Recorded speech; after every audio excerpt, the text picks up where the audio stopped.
Bueno, Víctor, te voy a hacer 4 preguntas. La primera es, hay como una especie de crítica a los críticos. ¿Por qué se critica a la instalación de la nueva planta de celulosa como responsable de problemas con el medio ambiente y no se critica otras actividades económicas que también tienen impacto negativo sobre el agua, sobre el medio ambiente?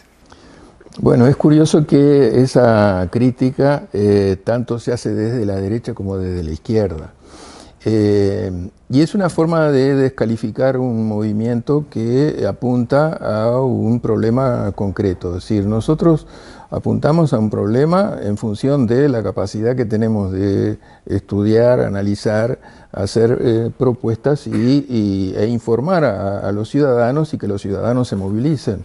Eso no invalida el análisis de otros temas, pero evidentemente como movimiento social no podemos abarcar todo. Eso yo se lo preguntaría cuando nos lo dicen desde el gobierno, ¿por qué ellos no se ocupan de esos temas, que es su responsabilidad? O cuando nos lo dicen desde otro lado, esa forma de plantear las cosas, o es todo o es nada, termina en nada. O sea, está ese refrán, ¿no? Es el que mucho abarca, poco aprieta. Nosotros en este momento pensamos que este es un tema crucial para el país y estamos apuntando a eso. Es decir. ¿Qué tan cuantificado está todo el impacto que tendría UPM en el Río Negro? ¿Hay números sobre los volúmenes de consumo de agua por día, sobre los efluentes, sobre los tratamientos de las aguas antes de...? ¿Cómo es eso? Sobre todo el consumo y la devolución, ¿no? Bueno, yo me voy a referir exclusivamente al consumo y el impacto de la planta sobre el Río Negro, porque nuestro amigo Panario ya habló suficientemente sobre el impacto en el agua de la forestación, que es la base material que alimenta a estas plantas, ¿no? Nosotros supimos datos concretos sobre el impacto de esta planta recién cuando UPM presentó su proyecto en la Dirección Nacional de Medio Ambiente, que fue en febrero de este año. Entonces ahí el informe dice que la planta esta va a consumir 125 millones de litros de agua diarios. Hay que tener en cuenta además el Río Negro y el Río Uruguay, porque yo cuando estaba estudiando también el impacto posible de Bodnia cuando se instaló en el Río Uruguay sobre Fraiventos, me impactó en determinado momento cuando se hizo un cálculo y se dijo que el consumo de agua de Bodnia iba a ser equivalente al de una ciudad de 65.000 habitantes. Eso en ese momento era 3 veces la ciudad de Fraiventos. Hay que tener en cuenta que el caudal del río Uruguay es 10 veces mayor que el del Río Negro. Y si calculamos cuál sería el equivalente del consumo de agua de esta planta sobre el Río Negro, tomando la cifra estándar de OCE de que una persona consume 130 litros de agua por día, esto significa que esta planta consumiría diariamente el equivalente a una ciudad de más de 900.000 habitantes, casi 1 millón de habitantes. Es un impacto brutal. A eso hay que agregarle los efluentes, porque al mismo tiempo, diariamente esta planta descarga sobre el río 106.500.000 litros de efluentes, que no es agua. Es un fluido con componentes orgánicos y componentes químicos. Un ingeniero que está a cargo del estudio de impacto ambiental de UPM dijo que esta planta consumiría solo 22.000 litros de agua por día.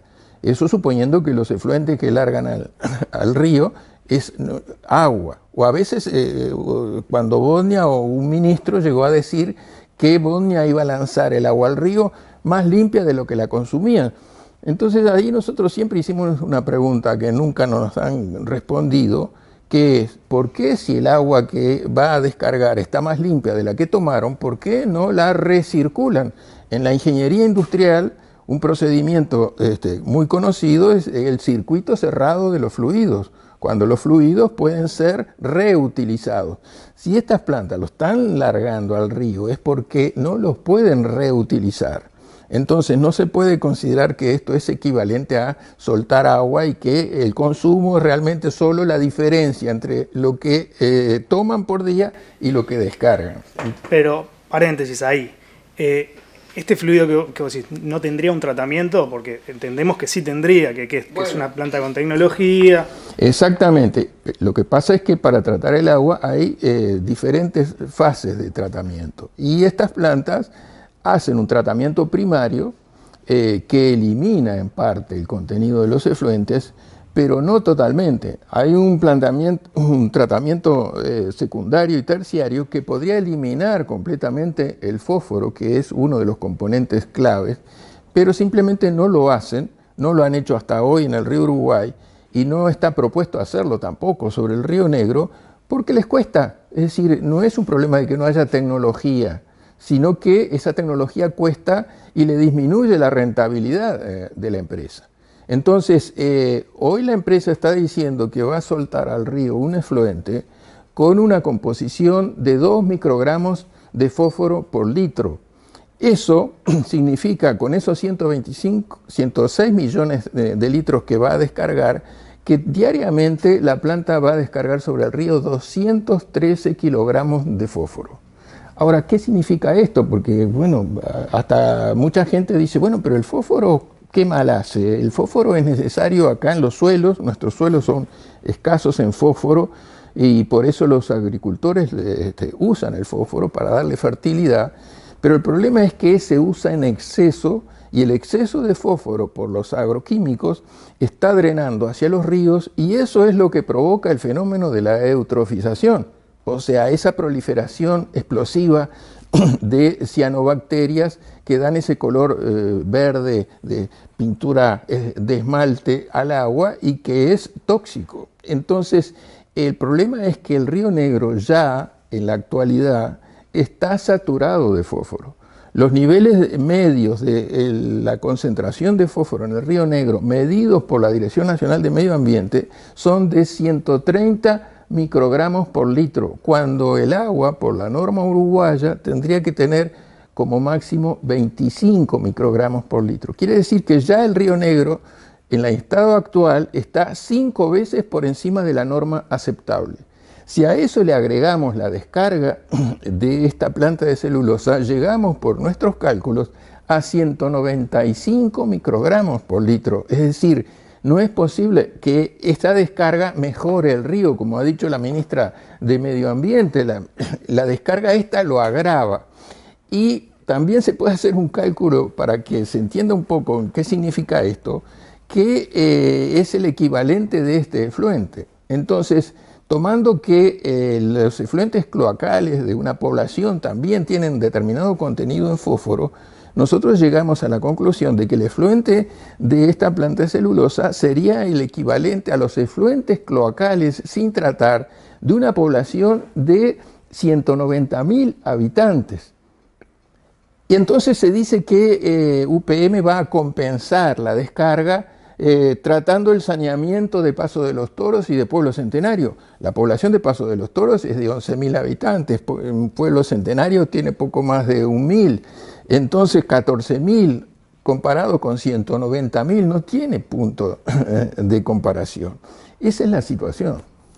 Más allá de todo el tema ecológico y bueno, el impacto ambiental, hay un impacto que desde el gobierno y desde muchos lugares se entiende como un impacto positivo, no solo a nivel económico, sino a nivel de desarrollo de una ciudad, a nivel cultural. Hay otros cambios, según tu punto de vista.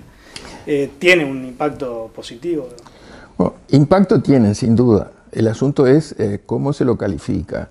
Es interesante observar, en estos días salió un estudio de una de las principales consultoras de opinión pública de nuestro país, que es Equipos Consultores, que hizo un estudio sobre el impacto social de la planta de celulosa en Fraiventos. Entonces, ellos hablan de cambios de infraestructura, lo voy a leer aquí porque lo tengo también, impactos en la educación, tanto privada como pública, impactos en la gastronomía, impactos en la educación. Ellos dividen los 10 años que lleva la planta de Bonia en 2 periodos. El primer periodo, que habría sido un periodo floreciente, pero que es producto de la etapa de la construcción. Claro, incluso en ese caso hablan de cambio de la matriz productiva de Fraiventos. Claro, si de un día para otro entraron 4.000, 5.000, 6.000 obreros de la construcción, el cambio fue brutal. Hasta se generaron barrios nuevos que después quedaron vacíos. Entonces, es decir, es una manera de crear la sensación de que se produjo un desarrollo que no es tal. Es decir, si hubo cursos, que los hubo, de educación, de preparación técnica, el problema es que después no encontraron cómo trabajar en eso que habían aprendido. O sea, las cifras del Instituto Nacional de Estadísticas son de que Fraiventos y el departamento de Río Negro ha sido uno de los de mayor desempleo en todo este periodo, y después, particularmente después del fin de la construcción de la planta de celulosa. Entonces, es una manera simplemente de hacer un marketing basado en la desinformación de las personas, en la desinformación de la gente que puede creer todavía hoy, si no se le informa adecuadamente, que estas plantas de celulosa traen empleo, traen desarrollo, y no es así exactamente.